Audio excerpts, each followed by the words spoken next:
اهلا بيكم في فيديو جديد من فيديوهاتنا. فيديو النهارده هنتكلم مع بعض عن ادوات الاشاره، ازاي نشاور على الحاجات. طبيعي جدا جدا كل حاجه حوالينا بتختلف مسافتها مننا، يعني في حاجات قريبه مننا، في حاجات بعيده وهكذا. طيب افرض انا عندي حاجه واحده بس، زي قلم مثلا، خلاص. طيب حاجه واحده وقريبه مني، اعمل ايه؟ اشاور عليها بايه؟ تشاور عليها this is، يبقى حاجه واحده قريبه منك this is. طيب تعالى كده ننطق this اهو، التي اتش دي هارد تي اتش، بنقول ايه؟ this is. خلاص اتفقنا؟ هنقول ايه؟ this is a pen.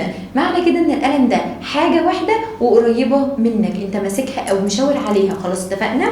this is a pen. نيجي برضو لنفس القلم، هو قلم واحد برضو بس المره دي بعيد عني، اشاور عليه بايه؟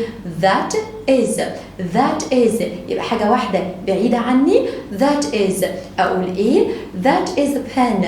هو that دي بتتنطق ازاي؟ التي اتش that is، this is، that is. طيب لو عندي حاجات كتيرة بس قريبة من ايدي، اشاور عليها بايه؟ these are. طيب عندي قلم كتير وقريبة من ايدي، اشاور عليها بايه؟ these are pens. يبقى حاجات كتيرة قريبة these are. افرض ان انا معايا حاجات كتير بس المرة دي بعيدة عني، اشاور عليها بايه؟ those are pens. يبقى تاني this is حاجة واحدة قريبة، that is حاجة واحدة بعيدة، these are حاجات كتيرة قريبة، those are حاجات كتيرة بعيدة. خلاص اتفقنا؟